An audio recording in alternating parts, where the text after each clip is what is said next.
जिस धरती को राणा सांगा पन्ना का वरदान मिला। जिस धरती को राणा सांगा पन्ना का वरदान मिला। मीरा के एक तारे को गिरधर नागर का गान मिला। मीरा के एक तारे को गिरधर नागर का गान मिला। मातृभूमि पर शीश कटाने की जब भी बारी आई, अरे मातृभूमि पर शीश कटाने की जब भी बारी आई, हिंदुस्तान में सबसे आगे प्यारा राजस्थान मिला। हिंदुस्तान में सबसे आगे प्यारा राजस्थान मिला। अपने राजस्थान के सभी भाइयों और बहनों खमा घणी राम राम। स्वागत है थारो राजस्थान की कला और संस्कृति की अपनी ई ऑनलाइन क्लासेज में। और हम इस बलिदानी मिट्टी की कला और संस्कृति के इतिहास का अध्ययन कर रहे हैं, जिसकी इंद्रधनुषी संस्कृति की झलक देखने संसार के कोने कोने से लोग यहाँ पर आते हैं। और मुझे पूरी उम्मीद है आपको बहुत अच्छा लग रहा होगा हमारे राजस्थान की कला और संस्कृति के इतिहास को जानकर। और हमारे इस राजपूताना की इस मरुभूमि पर न केवल वीर योद्धाओं ने जन्म लिया है, यहाँ पर तो जो साधारण पुरुष हुए हैं वो भी किसी वीर योद्धा से कम नहीं थे। जैसे हमारे लोक देवताओं को देखिए आप, इन्होंने भी समाज की सेवा के लिए और गायों की रक्षा के लिए अपने प्राणों तक को त्याग दिया था। और हमारी इस मरुभूमि के लिए कहा जाता है, जहां शीश ले निज करतल पर युद्ध किया करते हैं, यानी शीश को तलवार की धार पर रख कर के युद्ध करते हैं। जहां शीश ले निज करतल पर युद्ध किया करते हैं और मान के धनी प्राण धन वार दिया करते हैं, यानी अपने मान सम्मान के लिए अपने प्राणों तक को त्याग देते हैं, न्यौछावर कर देते हैं और मान के धनी प्राण धन वार दिया करते हैं। जहां शीश ले निज करतल पर युद्ध किया करते हैं, मान के धनी प्राण धनवार दिया करते हैं। राजस्थान की धरा शौर्य की कथा कहा करती है।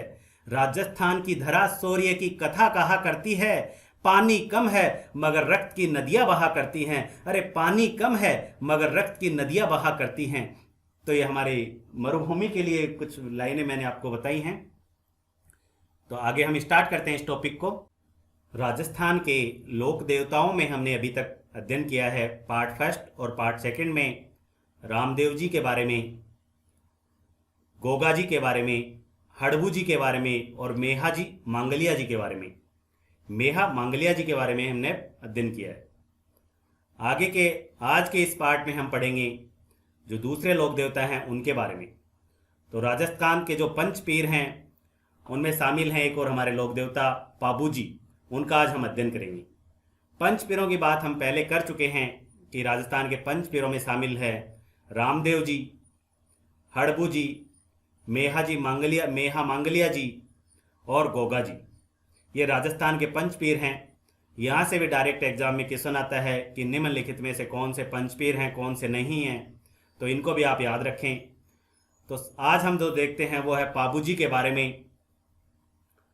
तो पाबू जी हैं वो मारवाड़ में जो शासक हुए हैं, मारवाड़ के शासक राव सिंहा, उनके वंशज थे। मारवाड़ जो क्षेत्र है वो है जोधपुर, जैसलमेर, पाली, नागौर, बीकानेर, बाड़मेर और जालोर वाला जो क्षेत्र है थोड़ा, ये है मारवाड़ क्षेत्र कहलाता है। और यहाँ पर जिस वंश ने शासन किया था वो था राठौड़ वंश। और राठौड़ वंश की यहाँ पर जो सत्ता स्थापित की थी वो की थी राव सिंहा ने।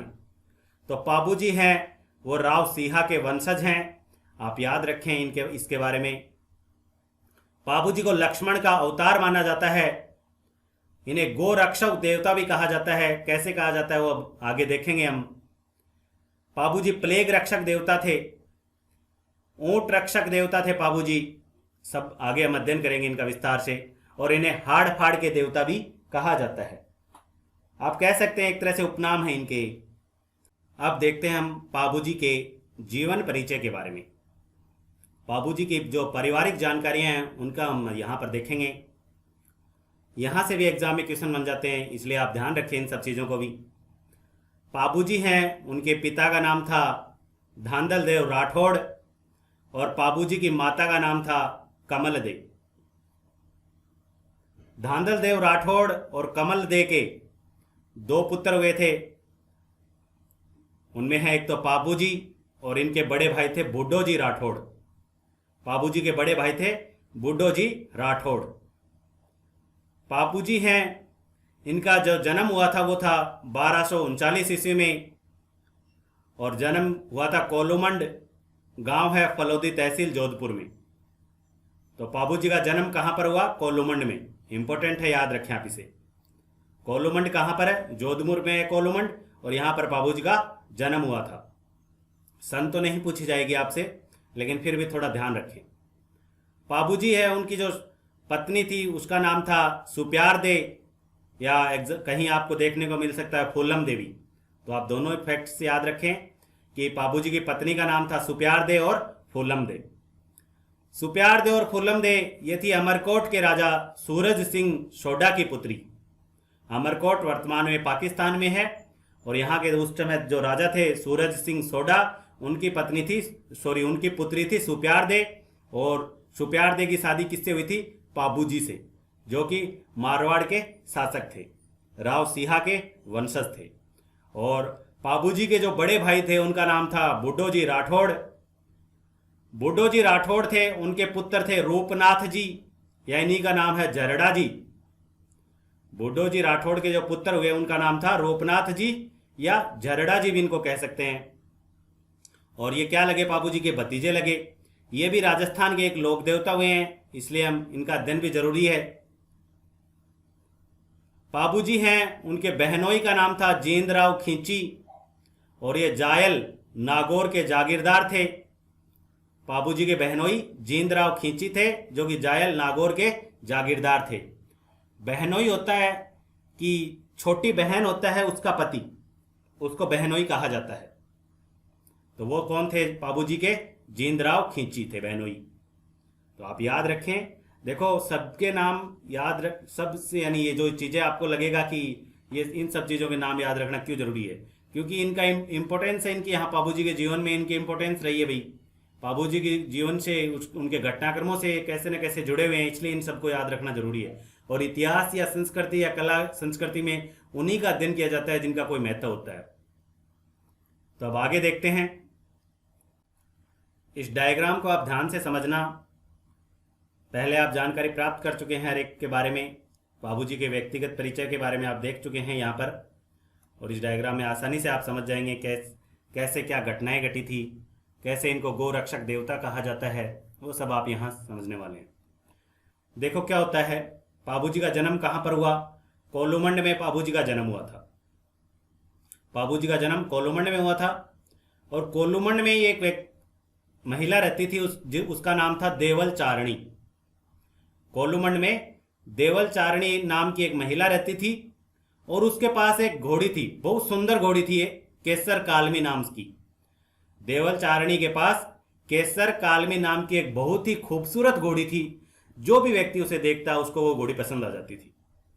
अब क्या हुआ था, मैंने बताया था कि पाबू जी हैं, उनकी बहन है, पाबू जी की जो छोटी बहन थी उसकी शादी हुई थी जायल जगह नागौर में। जायल के जागीरदार थे जींदराव खींची। जायल के जागीरदार जींदराव खींची के साथ पाबू जी की छोटी बहन का ब्याह हुआ था। अब ये इनके बहनों ही लगे। अब क्या होता है, एक बार भाई शादी के पश्चात जींदराव खींची कोलूमंड आए हुए थे और कोलूमंड में उनकी नज़र पड़ी केसर कालमी घोड़ी पर, और जागीरदार तो थे ही, तो मनमानी करने लगे कि केसर कालमी घोड़ी तो मुझे चाहिए ही, किसी भी हालत में ये घोड़ी मुझे चाहिए, मुझे बहुत पसंद आई है। लेकिन देवल चारणी देने से मना कर देती है और दोनों के बीच झड़प हो जाती है। देवल चारणी और जींदराव खींची के बीच कहासुनी हो जाती है इस वक्त। और इस वक्त पाबू जी मध्यस्थता करते हैं और इन दोनों को यानी छुड़ाते हैं, भाई एक तरह से इनकी झड़प को छुड़ाते हैं, इनकी लड़ाई को बंद करवाते हैं। दोनों की लड़ाई हो रही थी, वैसे ही कहासुनी टाइप हो रही थी, उसको बंद करवाते हैं पाबू जी। इस बात से जींदराव खींची बहुत ज़्यादा नाराज हो गए। देवल चारणी से तो नाराज थे और पाबू जी से भी नाराज हो गए कि ये भी किसको सपोर्ट कर रहे हैं, देवल चारणी को सपोर्ट कर रहे हैं, इस महिला को सपोर्ट कर रहे हैं। तो पाबू जी नाराज हो गए थे, नहीं सॉरी, जींदराव खींची पाबू जी से भी नाराज हो गए। अब आगे क्या होता है देखो कि जो पाबू जी है उनका विवाह निश्चित हो जाता है और बाबूजी विवाह के लिए बारात लेकर जाने को तैयार जा रहे थे। उससे पहले क्या घटना घटी थी भाई, विवाह में जाएंगे तो अपने बहनोई को तो साथ लेकर ही जाएंगे भाई, विवाह में जाने से पहले अपने बहनोई को तो साथ लेके ही जाएंगे। तो उन्होंने अपने बहन जींदराव खिंची के पास निमंत्रण भेजा, पत्र भेजा। जींदराव खिंची ने कोई जवाब नहीं दिया, नहीं आए। तो बाबूजी ने किसी व्यक्ति को भेजा, व्यक्ति को संदेशवाहक बनाकर व्यक्ति को जींद्र यानी अपने बहनोई के पास भेजा। लेकिन जींदराव खिंची ने क्या किया, उस व्यक्ति की हत्या कर दी। अब ये तो बहुत गलत किया इन्होंने। तो जींदराव खिंची ने बाबूजी का जो संदेशवाहक था उसकी हत्या कर दी। अब बाबूजी ठीक है, सोचे कि बाद में देखेंगे जो भी हुआ है, विवाह के लिए तो निकले, बारात लेकर तो निकले। तो बाबूजी बारात लेकर निकल जाते हैं अमरकोट के लिए। इनका विवाह सगाई कहाँ रखी थी, अमरकोट की राजकुमारी सुप्यारदे के साथ। और ये किसकी पुत्री थी, यहाँ के राजा कौन थे, सूरज सिंह सोडा की पुत्री थी सुप्यारदे, उनके साथ इनका विवाह निश्चित हो रखा था। अब बाबूजी निकल गए यहाँ से और अमरकोट पहुँच चुके हैं। शादी का यानी फेरों का समय हो चुका है। अब फेरों उसी समय क्या होता है, जब ये अमरकोट आ जाते हैं, बाबूजी विवाह के लिए अमरकोट आ जाते हैं, उसी समय क्या होता है, जींदराव खिंची है जो जायल का जागीरदार जींदराव खिंची, ये अटैक कर देता है कोलुमंड पे। जींदराव खिंची कोलुमंड पर अटैक कर देता है और यहाँ पर अटैक करके इससे पहले क्या हुआ था देखो, जब ये बाबूजी विवाह के लिए निकल रहे थे, बाबूजी जब विवाह के लिए जा रहे थे तो देवल चारणी से इनकी घोड़ी भी मांग कर लेके गए थे। बाबूजी विवाह के लिए देवल चारणी से इनकी घोड़ी केसर कालमी मांग कर लेके गए थे। देवल चारणी ने बाबूजी को मना नहीं किया और केसर कालमी घोड़ी बाबूजी को दे दी। लेकिन उन्होंने कहा कि भाई आपको मैं केसर कालमी घोड़ी तो दे रही हूं, लेकिन आपको मेरी हर समय रक्षा करनी पड़ेगी, मेरे ऊपर किसी भी प्रकार की विपत्ति आएगी तो आपको रक्षा करनी पड़ेगी। आपके जो बहनोई हैं वो भी मुझसे बहुत ज़्यादा नाराज हो चुके हैं। तो बाबूजी ने वचन दिया इनको, ठीक है मैं आपकी हर समय सहायता करूंगा। अब आगे क्या होता है कि मैंने बताया कि जब बाबूजी का विवाह हो रहा था तो उस समय जींदराव खिंची जो इनका बहनोई, तो वो तो इनके साथ गए ही नहीं थे और वो क्या कर देते हैं, अटैक कर देते हैं। कहाँ पर, कोलुमंड पर अटैक कर देते हैं। कोलुमंड पर अटैक कर दिया और देवल चारणी की घोड़ी तो केसर कालमी बाबूजी के पास थी, लेकिन देवल चारणी की जो गायें थी, देवल चारणी के पास बहुत सारी गायें थी। मैंने बताया था कि उस समय गायों का बहुत ज्यादा महत्व हुआ करता था। तो देवल चारणी की गायें, सभी की सभी गायें क्या ले गया, जींदराव खिंची अपने पास ले आया। देवल चारणी की गायें यहां से अपने पास ले आया और कहा कि केसर कालमी घोड़ी देकर बाबूजी को भेज देना और अपनी गायें वापस ले जाना। ये बातें हो चुकी थी। अब देवल चारणी यहां से गुस्से में और बहुत दुखी चिंतित होकर अमरकोट पहुंचती है, बाबूजी के पास पहुंचती है और कहते हैं बाबूजी के फेरे चल रहे, उसे फेरे चल ही रहे थे उस वक्त, और बाबूजी और सुप्यारदे के 3.5 फेरे, या कहीं जगह हमने देखने को मिलता है 4 फेरे, कि इनके 3.5 फेरे ही हुए थे। बाबूजी के 3.5 फेरे हुए थे। इसी बीच में कौन आ गई, यहाँ पर देवल चारणी आ गई और उन्होंने कहा कि ऐसे ऐसे जींदराव खिंची ने यहाँ पर अटैक कर दिया हमारे यहाँ और मेरी सभी गायें ले गए। देखो हमें यहाँ से 2 चीज़ें देखने को मिलती है। कुछ इतिहासकारों का मानना है कि देवल चारणी इनके पास यहाँ आई थी बताने इनको, और कुछ का ये भी मानना है, कुछ जगह में ये भी देखने को मिलता है, सुनने को मिलता है कि देवल चारणी ने कहा था कि जब भी मेरे ऊपर संकट आएगा तो जो ये मेरी घोड़ी है केसर कालमी, ये क्या करेगी, हिनहिनाएगी। घोड़ी जब बोलती है तो उसको क्या बोलते हैं, हिनहिनाना कहते हैं ना। तो जब भी मेरे ऊपर संकट आएगा केसर कालमी घोड़ी हिनहिनाएगी। तो कहते हैं कि उस वक्त जब फेरे चल रहे थे, 3.5 फेरे हुए थे, तब केसर कालमी घोड़ी है वो हिनहिनाती है। और इसी दौरान बाबूजी क्या करते हैं कि फेरों को बीच में ही छोड़ते हैं और देवल चारणी की गाय यानी कि रक्षार्थ के लिए निकल चुके होते हैं, कि रक्षा के लिए निकल गए थे। तो बाबूजी ने कहा कि मेरा जो विवाह है वो 3.5 या 4 फेरों में ही संपन्न माना जाएगा। तो इनके जो अनुयायी हैं वो भी अभी भी यानी कि देखने को मिलता है कि इनके अनुयायी हैं जो भी बाबूजी के, वो भी 3.5 या 4 फेरे ही लेते हैं और उन्हीं में उनका विवाह संपन्न माना जाता है। और वैसे सामान्य कितने फेरे होते हैं? 7 फेरे होते हैं। तो पाबूजी फिर यहां से निकल चुके, किसकी रक्षा के लिए? देवल चारणी की रक्षा के लिए, देवल चारणी की गायों की रक्षा के लिए। अब बाबूजी यहां से निकले, उधर से जींदराव खींची अपनी सेना लेकर आ गए। बाबूजी के साथ भी इनके सहयोगी थे, चांदा जी, डेला जी, वो सब हम आगे देखेंगे। तो बाबूजी के साथ भी इनके सहयोगी थे, इनके भक्त थे, और इधर से कौन आ गए? इनके जो बहनोई थे वो भी आगे सेना लेकर। और एक गांव है जोधपुर के अंदर, ढेंचू नामक गांव। जोधपुर में एक गांव है जिसका नाम है ढेंचू गांव, और ढेंचू गांव में दोनों के बीच घमासान युद्ध होता है। और घमासान युद्ध में जो बाबूजी हैं वो जींदराव खींची के हाथों वीरगति को प्राप्त हो जाते हैं, मारे जाते हैं। और इसी गांव में, ढेंचू गांव में क्या हुआ? बाबूजी वीरगति को प्राप्त हो गए। किसके साथ युद्ध करते हुए? अपने बहनोई जींदराव खींची के साथ युद्ध करते हुए बाबूजी वीरगति को प्राप्त हो गए। कौन से गांव में? ढेंचू गांव में। कहां पर है? जोधपुर में। और यहीं पे इनकी क्या बनी हुई है? समाधि बनी हुई है। बाबूजी की समाधि कहां पर बनी हुई है? ढेंचू गांव, जोधपुर में। याद रखें आप इसको। तो बाबूजी ऐसे वीरगति को प्राप्त हुए थे।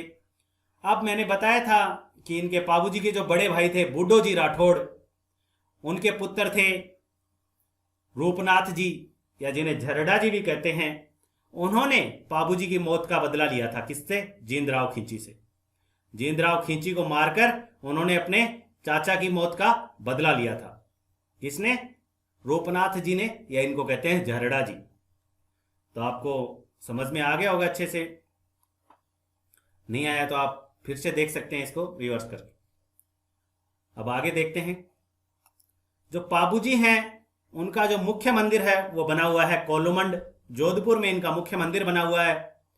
और यहां पर इनके जो घोड़े पर बैठे हुए हैं और इनके हाथ में भाला है। तो ये जो यहाँ पर कोलुमंड जोधपुर में इनका जो मुख्य मंदिर है, यहाँ पर इनकी जो प्रतिमा है, मूर्ति है, वो कैसी है? हाथ में भाला लिए हुए अश्वारोही, यानी घोड़े पे सवार प्रतिमा है।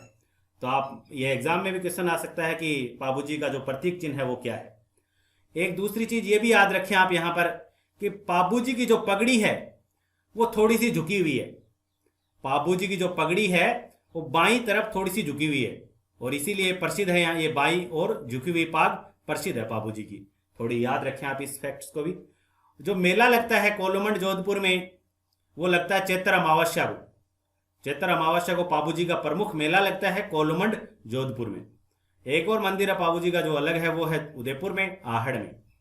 मैंने बताया इनके जो सहयोगी थे, बाबूजी के सहयोगी जो वहां पर इनके युद्ध के दौरान इनके साथ गए थे, इनके भक्त मान सकते हो आप इनको। तो ये थे, इनके नाम भी याद रखें आप। एक इनका नाम था जैसे चांदा, डेरा, हरमल, सलजी। कौन कौन थे? चांदा, डेरा, हरमल और सलजी कौन थे? इनके सहयोगी थे। किसके? बाबूजी के सहयोगी थे। और एक चीज अभी हम देख चुके हैं, बाबूजी के जो अनुयायी हैं वो कितने फेरे लेते हैं? 3.5 या 4 फेरे ही बाबूजी के अनुयायी लेते हैं। जो बाबूजी हैं उन्हें ऊंट रक्षक देवता माना जाता है। कैसे? कि राजस्थान के अंदर यदि माना जाए तो राजस्थान में जो मारवाड़ क्षेत्र है वहां पर सबसे पहले ऊंट लाने का जो श्रेय है वो बाबूजी को ही दिया जाता है। राजस्थान में मारवाड़ क्षेत्र में सबसे पहले ऊंट लाने का श्रेय किसे दिया जाता है? बाबूजी को दिया जाता है। सिंध प्रांत से ऊंट लेकर आए थे, पाकिस्तान के सिंध प्रांत से ऊंट लेकर आए थे मारवाड़ में। और मारवाड़ में ऊंट लाने के पश्चात इन्होंने जो वो ऊंट थे वो रायका या रेबारी जाति को दे दिए थे। रेबारी जाति को इन्होंने अपने ऊंट दे दिए थे। और इसी कारण से जो रायका और रेबारी जाति है वो क्या कहलाती है?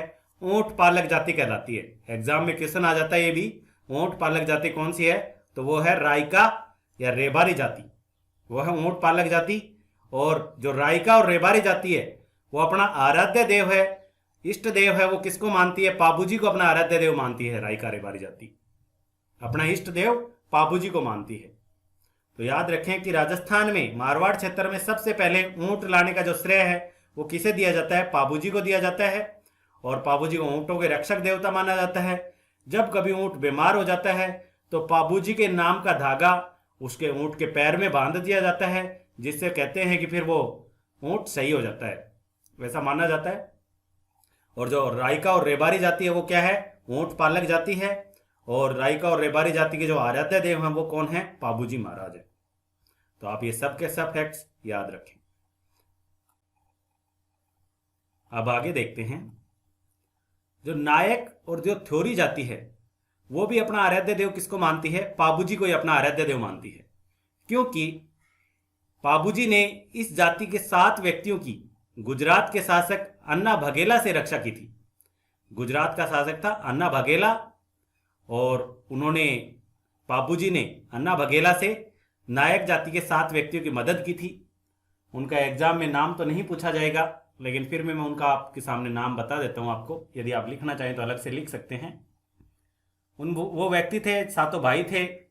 एक का नाम था चांदा, देवा, खापू, पेमा, खलमल, खंदार और चासल। ये 7 व्यक्ति थे, और इनकी रक्षा की थी पाबूजी ने। किससे? गुजरात के शासक अन्ना बघेला से। इसलिए जो ये जाति है नायक जाति, थ्योरी जाति, ये अपना आराध्य देव किसको मानती है? पाबूजी को ही मानती है।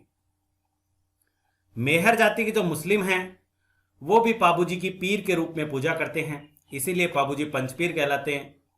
पंचपीरों में शामिल हैं, आपको ये तो पता ही होगा पाबूजी। ये जो पाबूजी की जो फड़ है वो राजस्थान की सबसे लोकप्रिय फड़ है। राजस्थान की सर्वाधिक लोकप्रिय जो फड़ है वो कौन सी है? पाबूजी की फड़ है।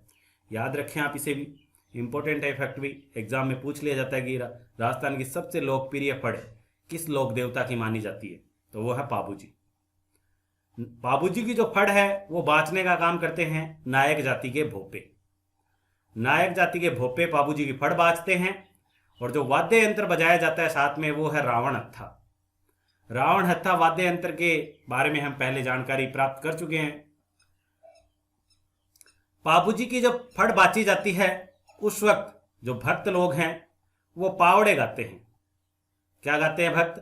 पावड़े गाते हैं, और एक वाद्य यंत्र बजाते हुए पावड़े या गाते हैं, वो वाद्य यंत्र माठ वाद्य यंत्र। तो पाबूजी के भक्त इस समय जब फड़ बाँची जाती है तो पावड़े गाते हैं, और किस वाद्य यंत्र के उपयोग से पावड़े गाते हैं? वो है माठ वाद्य यंत्र। तो सबके सब आप फैक्ट्स याद रखें। पाबूजी से संबंधित ग्रंथ, आसिया मोड़ जी हैं, उन्होंने लिखा है पापू प्रकाश ग्रंथ। बहुत इंपॉर्टेंट है, एग्जाम में पूछा जा चुका है 1-2 बार ये।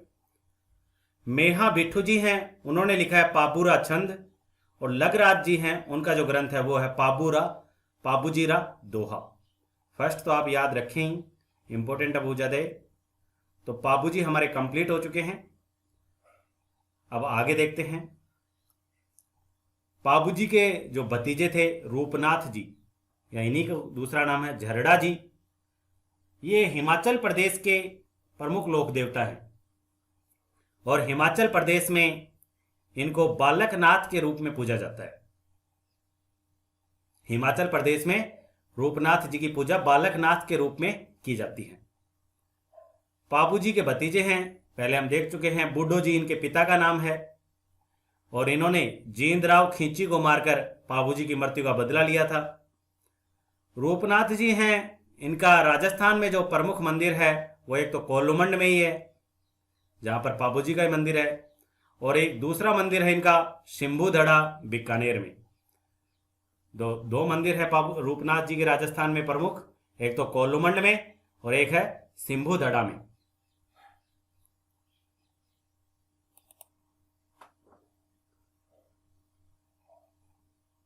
अब अगला लोक देवता देखते हैं, मल्लीनाथ जी। मल्लीनाथ जी हैं, ये भी मारवाड़ के शासक हुए हैं। देखिए कैसे कि मैंने बताया था जो मारवाड़ क्षेत्र है यहां पर राठौड़ सत्ता की स्थापना किसने की? राठौड़ वंश की स्थापना की थी राव सिंहा ने। राव सिंहा के ही उत्तराधिकारी हुए हैं आस्करण या आस्थान, और आस्करण या आस्थान के जो पुत्र थे वो थे दूहड़ जी, और दूहड़ जी के पुत्र थे सलखा। सलखा थे, सलखा राठौड़, इनके कोई संतान नहीं हुई थी, निसंतान थे, दुखी थे इस बात से। अब कहा जाता है कि एक बार सलखा राठौड़ एक जंगल से गुजर रहे थे, तब जंगल में एक योगी, एक तपस्वी, एक साधु तपस्या कर रहा था। सलखा राठौड़ उसके पास गए और उन्होंने अपनी चिंता उनसे शेयर की। भाई जो भी उनके दुख था, इनके पुत्र नहीं हुए थे, ये सबसे बड़ा दुख था इन्हें, तो ये उन्होंने योगी से ये बात कही। तो योगी ने कहा कि पास में मटका रखा है, इस मटके में पानी है, आप जितनी बार पानी पिएंगे, जितना पानी पिएंगे, जितनी बार पानी पिएंगे आप इस मटके से, आपके उतने ही पुत्र हो जाएंगे। एक तरह से आशीर्वाद दिया उनको, सलखा राठौड़ को आशीर्वाद दिया। किसने? साधु ने आशीर्वाद दिया पुत्र होने का। अब सलखा राठौड़ के 4 पुत्र हुए। एक का नाम था, सबसे बड़े पुत्र थे मल्लीनाथ जी, फिर वीरमदेव, और जो और पुत्र थे वो थे जेतराम, सोबित, ये सब सलखा राठौड़ के पुत्र हुए। अब क्या हुआ था कि साधु ने एक बात कही थी कि आपका जो सबसे बड़ा पुत्र होगा उसको आप योगी बनाएंगे, साधु सन्यासी बनाएंगे आप उसको। तो ऐसा ही हुआ कि उसको राजपाट त्यागना पड़ेगा, और इनके जो बड़े पुत्र हुए थे मल्लीनाथ जी, उन्होंने राजपाट त्याग दिया और लोक देवता बन गए। तो मल्लीनाथ जी हैं, उनका जो जन्म हुआ था वो था 1358 ईस्वी में, और इनका जन्म हुआ था तिलवाड़ा बाड़मेर में, इनका जन्म हुआ था। मल्लीनाथ जी का जन्म तिलवाड़ा बाड़मेर में हुआ था, स्थान याद रखें आप विशेष रूप से। और जो तिलवाड़ा बाड़मेर है, यहां पर ही बहुत बड़ा मेला लगता है मल्लीनाथ जी का, पशु मेला है। राजस्थान का सबसे प्राचीन पशु मेला माना जाता है इसको, और ये लूणी नदी के किनारे लगता है। यह जो मेला है तिलवाड़ा में लगने वाला, यह लगभग 1 महीने तक चलता है। यह मेला चैत्र कृष्ण एकादशी से चैत्र शुक्ल एकादशी तक लगता है, लगभग 1 महीने तक। मल्लीनाथ जी, इनके पिता का नाम था सलखा राठौड़ और माता का नाम था जानी दे। मल्लीनाथ जी की जो पत्नी है वो थी रूपा दे, और रूपा देवी एक लोक देवी हुई हैं। मल्लीनाथ जी की पत्नी रूपा देवी लोक देवी थी, और इनका जो मंदिर है वो भी बना हुआ है तिलवाड़ा के पास में। एक जगह है मालाजाल गांव, रूपा दे का मंदिर कहां पर है? मालाजाल गांव में बना हुआ है, जो कि तिलवाड़ा के पास में ही है। अब बाड़मेर जो क्षेत्र है उसका मालानी नाम भी मल्लीनाथ जी के कारण ही पड़ा है। मल्लीनाथ जी, इनके गुरु का नाम था उगम सिंह भाटी, ये भी याद रखें आप। अब आगे देखते हैं। मल्लीनाथ जी हैं, इन्होंने 1378 ईस्वी में मालवा के शासक निजामुद्दीन पर आक्रमण किया था, और मालवा के शासक निजामुद्दीन को इन्होंने पराजित कर दिया था। तो एक बड़े योद्धा भी हुए हैं मल्लीनाथ जी। मल्लीनाथ जी ने 1399 ईस्वी में मारवाड़ के जितने भी साधु संत थे उनको एक जगह पर इकट्ठा किया और हरि कीर्तन सभा का आयोजन किया। मल्लीनाथ जी ने 1399 ईस्वी में मारवाड़ के सभी साधुओं को बुलाया और हरि कीर्तन सभा का आयोजन किया, और इसी समय इन्होंने कुंडा पंथ की स्थापना की। तो कुंडा पंथ की स्थापना किसने की? लोक देवता मल्लीनाथ जी ने की थी। इंपॉर्टेंट फैक्ट्स है, याद रखें आप इसे। मल्लीनाथ जी को छुआछूत के विरोधी देवता भी माना जाता है। तो यह था मल्लीनाथ जी के बारे में। अब अगला लोक देवता देखते हैं।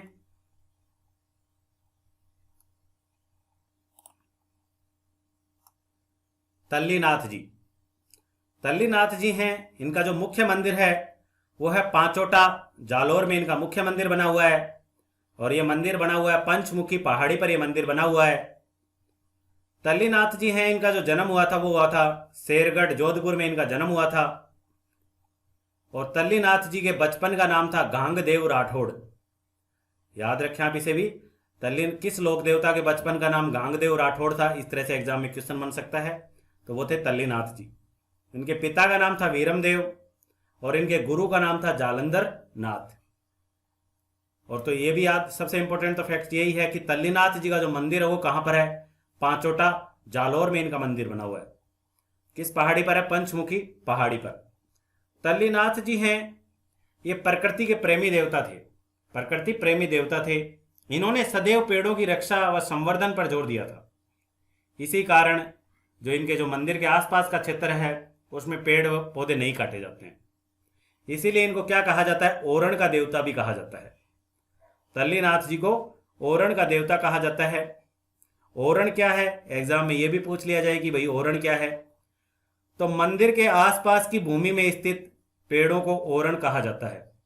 मंदिर के पास में जो पेड़ लगे हुए हैं, पेड़ पौधे लगे हुए हैं, उसको क्या कहा जाता है, ओरण कहा जाता है। उस भूमि को ओरण कहा जाता है जिन्हें कभी काटा नहीं जाता है। तो आप याद रखें इस सब चीजों को। देखो एक चीज और है इसमें कि जो जहरीला कीड़ा यदि किसी को काट लेता है, किसी व्यक्ति को जहरीला कीड़ा काट लेता है, तो उसका इलाज तल्लीनाथ जी के मंदिर में होता है। आप जहरीले कीड़े काटने का इलाज कहां पर होता है, तल्लीनाथ जी के मंदिर में। याद रखें आप इसे। क्या होता है, वैसे इलाज नहीं होता, या तो इनकी भगवती दे दी जाती है या तल्लीनाथ जी के नाम का डोरा बांध दिया जाता है, और ऐसी मान्यता है कि जहरीले कीड़े का जो जहर है वो अपने आप ही खत्म हो जाता है। अब आगे देखते हैं। ये तल्लीनाथ जी के बारे में कंप्लीट हो चुका है, इनके बारे में बस इतना ही है। देव बाबा, देव बाबा हैं। इनका जो प्रमुख मंदिर है वो है नगला जहाज भरतपुर में। देव बाबा का प्रमुख मंदिर नगला जहाज भरतपुर में है और यहीं पे इनकी समाधि है। देव बाबा पशु चिकित्सक थे। देव बाबा पशु चिकित्सक थे और इन्हें पशुपालक समाज अपना आराध्य देव मानता है। अब पशु पालने का काम कौन करते हैं, गवाले। गवाले ही पशु पालने का काम करते हैं। जो गवाला होते हैं गायों को चराते हैं और अन्य पशुओं को चराते हैं, तो गवाले इन्हें अपना आराध्य देव मानते हैं। इन्हें खुश करने के लिए 7 गवालों को भोजन कराया जाता है। 7 गवालों को भोजन करवाया जाता है देव बाबा को खुश करने के लिए। और याद रखें मुख्य मंदिर कहां पे बना हुआ है, नगला जहाज भरतपुर में इनका मुख्य मंदिर बना हुआ है। देव बाबा हैं, उनका जो मेला है वो वर्ष में 2 बार लगता है। एक तो चैत्र महीने में और एक भादवे के महीने में। भाद्रपद में और चैत्र महीने में वर्ष में 2 बार देव बाबा का मेला लगता है, भाद्र शुक्ल पंचमी को और चैत्र शुक्ल पंचमी को। देव बाबा है, उनकी जो सवारी है वो है भैंसा, जिसे स्थानीय भाषा में पाडा भी बोलते हैं। देव बाबा की जो सवारी वो क्या है, भैंसा है। और जो स्थान है इनका वो है नीम के पेड़ के नीचे। इनके जो मुख्यतः जो स्थान है वो स्थान इनको बोलते हैं, वो नीम के पेड़ के नीचे होते हैं। तो आप याद रखें इन सब चीजों को। आगे देखते हैं अगले लोक देवता बीगा जी।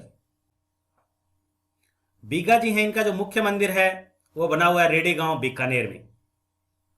इन्होंने भी गायों की रक्षा करते हुए अपने प्राणों को न्यौछावर कर दिया था। गायों की रक्षा करते हुए मारे गए थे बीगा जी भी। और जाखड़ समाज है इन्हें अपने कुल देवता मानता है। इनके बारे में और ज़्यादा कुछ नहीं है। आप तो मुख्य मंदिर पूछ लिया जाता है एग्जाम में, या फिर जाखड़ समाज के कुल देवता, जाखड़ समाज किस लोक देवता को अपना कुल देवता मानता है, तो वो कौन है, बीगा जी। आगे देखते हैं खेतला जी।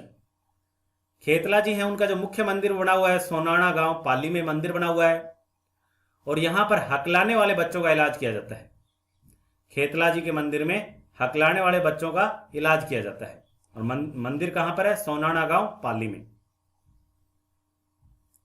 एक लोक देवता है मामा देव। इन्हें बरसात का देवता माना जाता है। मामा देव को बरसात का देवता माना जाता है।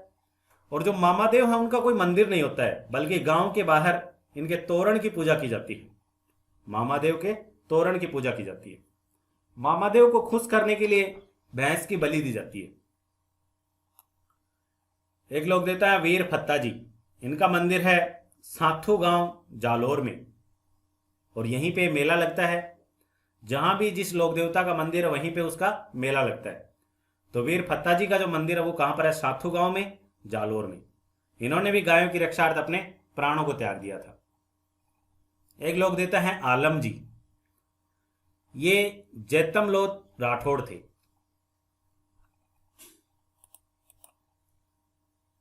आलम जी जैतमलोत राठौड़ थे।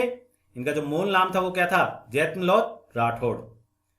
आलम जी है इनका जो मंदिर है वो है धोरी मन्ना गांव जालोर में इनका मंदिर बना हुआ है। आलम जी का प्रमुख मंदिर धोरी मन्ना जालोर में है। और जो धोरी मन्ना है जालोर में जो स्थान है उसे घोड़ों का तीर्थ स्थल कहा जाता है। घोड़ों का तीर्थ स्थल कहा जाता है। और धोरी मन्ना में मेला लगता है जहां पे मुख्यतः घोड़ों का क्रय विक्रय किया जाता है, इसीलिए इसको क्या कहा जाता है, घोड़ों का तीर्थ स्थल।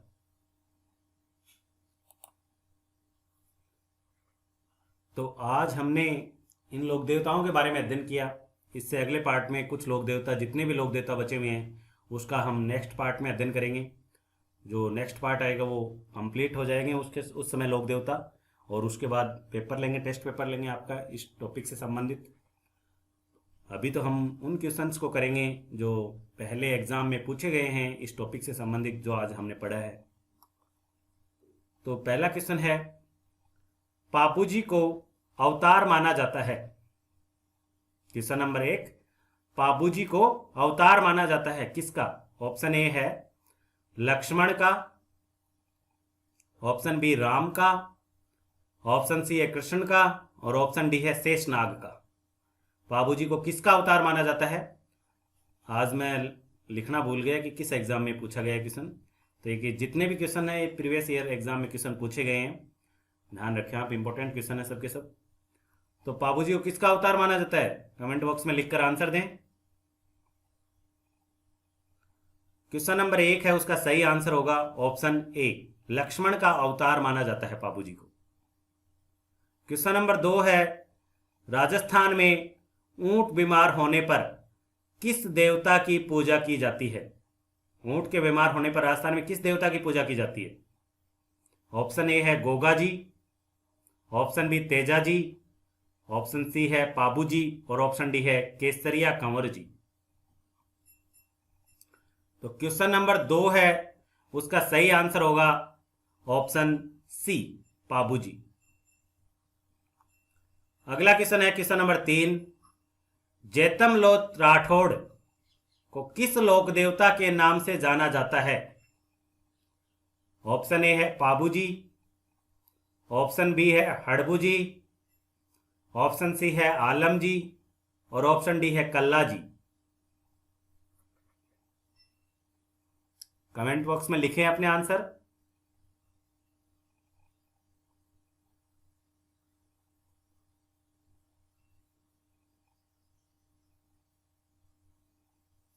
क्वेश्चन नंबर 3 है, उसका सही आंसर होगा ऑप्शन सी, आलम जी। क्वेश्चन नंबर 4, लोक देवता मल्लीनाथ जी का मंदिर कहां पर है?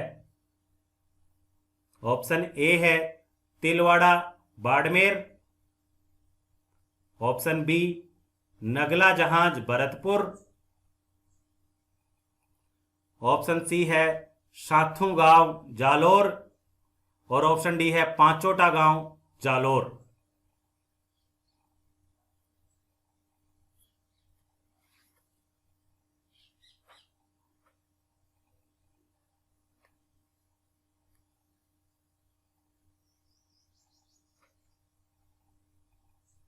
क्वेश्चन नंबर 4 है, उसका सही आंसर है ऑप्शन ए, Tilwara Barmer. Question number 5, plague रक्षक एवं ऊंटों के देवता के रूप में प्रसिद्ध लोक देवता हैं।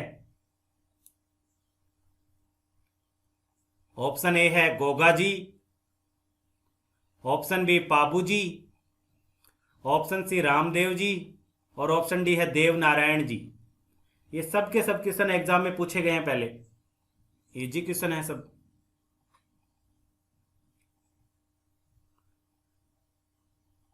क्वेश्चन नंबर 5 है, उसका सही आंसर है ऑप्शन बी, पाबू जी। अगला क्वेश्चन है क्वेश्चन नंबर 6, मल्लीनाथ जी का मंदिर कहां पर स्थित है? Option A Alwar, option B Barmer, option C Jodhpur, और ऑप्शन डी नागौर। अभी हम पहले कर चुके हैं क्वेश्चन। तो क्वेश्चन नंबर 6 उसका सही आंसर है ऑप्शन बी, बाड़मेर। अब है क्वेश्चन नंबर 7, लोक देवता पाबूजी की पत्नी का क्या नाम था? ऑप्शन ए सुप्यार De, option B Kamal De, option C है रूपा दे और ऑप्शन डी है सुगना बाई।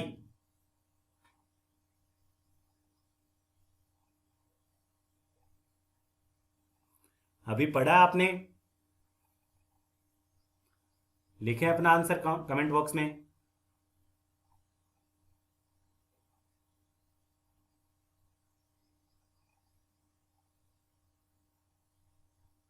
जिन बच्चों के आंसर सही आ रहे हैं इसका मतलब बहुत अच्छे से ध्यान से क्लास लेते हैं वो लोग।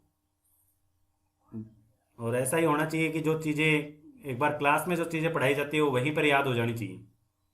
फिर घर घर पे तो यानी उनको नोट कर किया जाए दोबारा और याद फिर से लर्न किया जाए। क्वेश्चन नंबर 7 है, उसका सही आंसर है ऑप्शन ए सुप्यार दे। अब है क्वेश्चन नंबर 8। लोक देवता पाबूजी के भतीजे का क्या नाम था जिनकी हिमाचल प्रदेश में बालकनाथ के रूप में पूजा की जाती है? ऑप्शन ए है चांदा जी, ऑप्शन बी झरड़ा जी, ऑप्शन सी है जींदराव खींची और ऑप्शन डी है नारंग देव।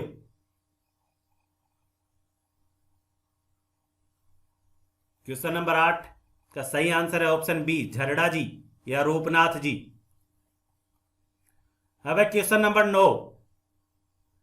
कुंडा पंथ की स्थापना किस लोक देवता ने की थी?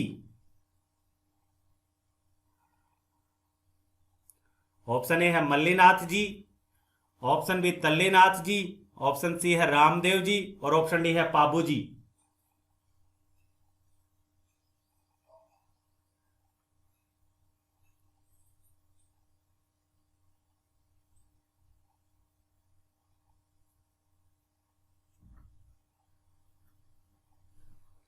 क्वेश्चन नंबर 9 है, उसका सही आंसर होगा ऑप्शन ए मल्लीनाथ जी। अगला क्वेश्चन है क्वेश्चन नंबर 10। ओरण के देवता के रूप में कौन से लोक देवता प्रसिद्ध हैं? ऑप्शन ए है मल्लीनाथ जी, ऑप्शन बी तल्लीनाथ जी, ऑप्शन सी गोगा जी और ऑप्शन डी है पाबू जी।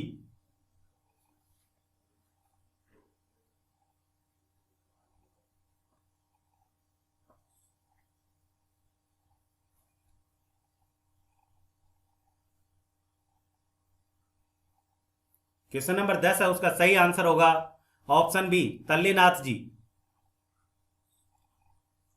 तो आज के लेक्चर में इतना ही, नेक्स्ट हम कल पढ़ेंगे। Thank you all of you.